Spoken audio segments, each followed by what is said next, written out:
Hey everyone, welcome to week number 3.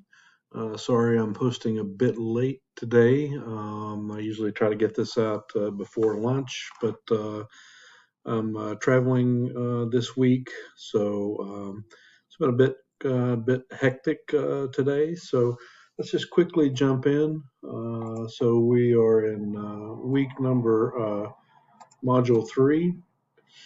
So let's just take a look at the module introductions and what the learning objectives are.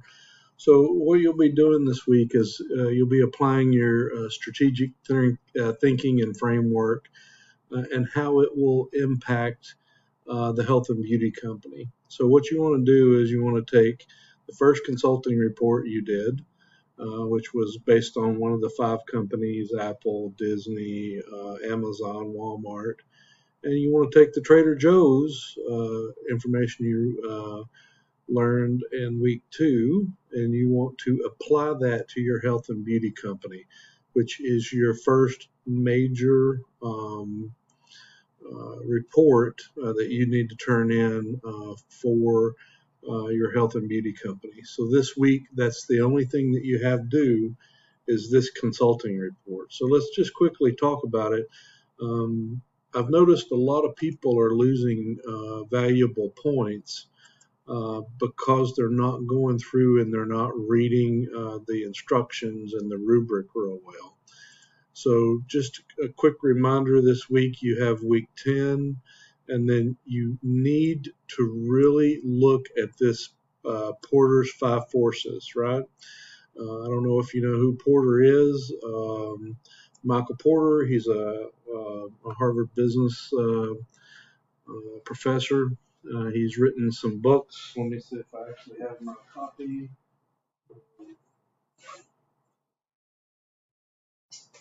Yeah, so I'm doing a little bit of research how to get this out of my backpack, but these are a couple of the quick reads that Michael Porter's written.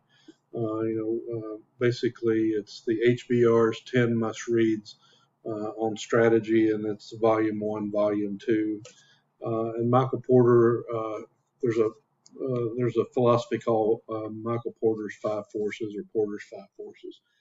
So please make sure that you uh, watch the video and you also do the reading on this topic, because you need to work this into your paper. That's the key thing. That's really what I want you to focus on. So you take your learnings from your first consulting report, the learnings from your second Trader Joe's consulting report, your readings, plus the Porter's 5 forces. So let's quickly look at the grading rubric for this week's assignment. To get to our instructions and grading rubric, you click on the topic, click on the requirements in the rubric. Um, so this is the scenario that you will look through. So this is where you open your global health and beauty company. And again, this is where you take your consulting skills, which you're trying to develop in those consulting reports, and you start to apply those to your health and beauty company, right? So to allow you to, the CEO has provided you with the following documents. Those documents are down here in the supporting materials. So everything you need is in these links. Just open it up. It gives you some helpful resources, right? Um, Always make sure you're reading this rubric, right?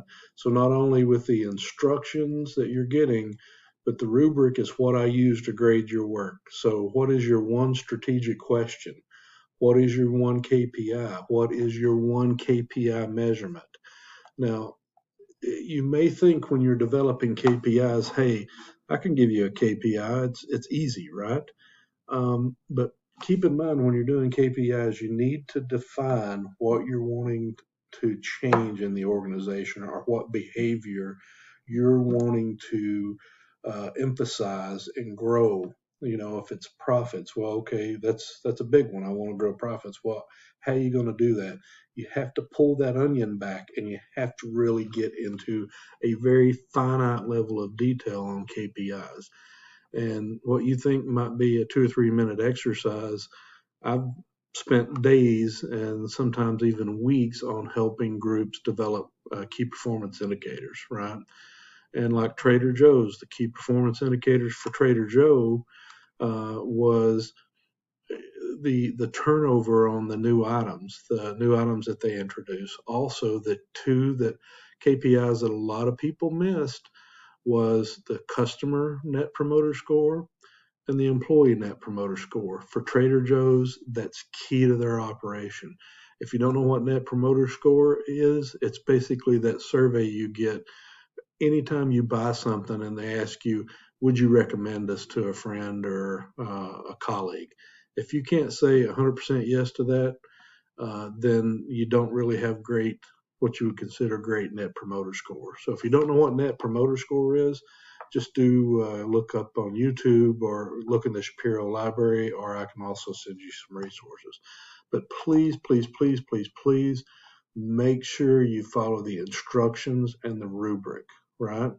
Also, when you're submitting your paper, there's an APA style guide in the Shapiro Library if you need it. Your paper has got to have a cover page and it's got to have the reference citations. Uh, that's all I'm really concerned about when it comes from the APA's guidelines. As long as you have a cover page with your name, what the project is, and then you have your project in the middle, and at the end you have your APA reference sheet, which those references are properly cited in the paper. That's all I'm going to grade you on in terms of the APA formatting, but please make sure you have those elements.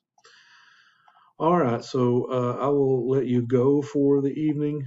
Please make sure you don't start doing this report at Sunday at 7 o'clock.